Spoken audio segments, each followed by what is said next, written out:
ICC champions trophy 2025 లో team India అద్భుత విజయాలతో ఫైనల్ కు చేరుకుంది. గ్రూప్ దశలో అగ్రస్థానంలో నిలబడి సెమీస్ లో ఆస్ట్రేలియాను చిత్తు చేసి టైటిల్ పోరుకు అర్హత సాధించింది. దుబాయ్ లో ఆదివారం న్యూజిలాండ్ తో జరగబోయే మ్యాచ్ లో రోహిత్ శర్మ ఎలాంటి ప్రతిఘటనను ఎదుర్కొంటాడో ఎదురు చూడాలి. అయితే ఈ మెగా వన్డే టోర్నమెంట్ తర్వాత టీమిండియాలో కొన్ని కీలక మార్పులు జరగబోతున్నాయనేది వార్తలు వస్తున్నాయి. రోహిత్ శర్మ వన్డే మరియు టెస్టు జట్లకు కెప్టెన్సీని వీడాలని నిర్ణయించుకున్నట్టు జాతీయ మీడియా కథనాలు వెలువడుతున్నాయి. ఇక రోహిత్ కేవలం ఆటగాడిగా కొనసాగనున్నాడని సమాచారం. ఈ విషయంలో చీఫ్ సెలెక్టర్ అజిత్ అగర్కర్ మరియు హెడ్ కోచ్ గౌతమ్ గంభీర్ మధ్య చర్చలు జరిగాయని కూడా వార్తలు వస్తున్నాయి. ఆస్ట్రేలియాతో జరిగిన ప్రతిష్టాత్మక బోర్డర్ గవాస్కర్ ట్రోఫీలో టీమిండియా ఎదుర్కొన్న ఘోర పరాజయం తర్వాత రోహిత్ శర్మ భవిష్యత్తు గురించి చర్చలు జరిగినట్టు సమాచారం. భారత క్రికెట్ నియంత్రణ మండలి బీసీసీఐ సన్నిహిత వర్గాలు టైమ్స్ ఆఫ్ ఇండియాతో మాట్లాడుతూ రోహిత్ ఇంకా క్రికెట్ ఆడగల సత్తా తనలో ఉందని నమ్మాడు అని చెప్పారు. కానీ రోహిత్ తన భవిష్యత్తు ప్రణాళికల గురించి బీసీసీఐ నుంచి ప్రశ్నలు ఎదుర్కొన్నారు. రిటైర్మెంట్ ప్రకటిస్తాడా లేదా అన్నది పూర్తిగా అతనిపై ఆధారపడి ఉంటుంది. కానీ కెప్టెన్సీ విషయంలో మాత్రం మేనేజ్మెంట్ మార్పు గురించి ఆలోచిస్తున్నట్టు కనిపిస్తుంది. రోహిత్ కు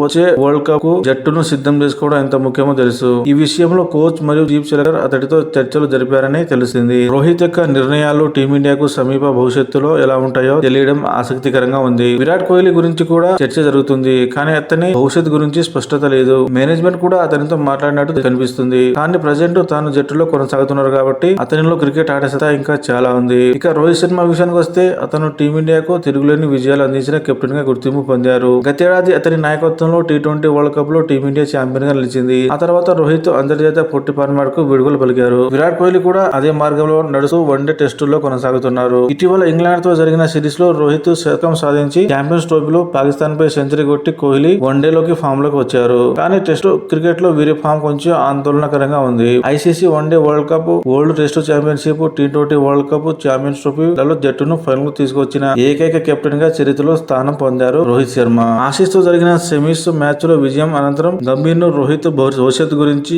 ప్రశ్నించగా, నేను ఈ సమయంలో అద్భుతమైన టెంపోలో బ్యాటింగ్ చేస్తున్నాను కాబట్టి ఈ విషయాలపై మాట్లాడడం కష్టం అన్నారు. టీమిండియాలో మార్పులు సవాళ్లు కొనసాగుతున్న ఆటగాళ్లు తమ ప్రతిభతో జట్టును ముందుకు తీసుకెళ్లడానికి ప్రయత్నాలు చేస్తున్నారు.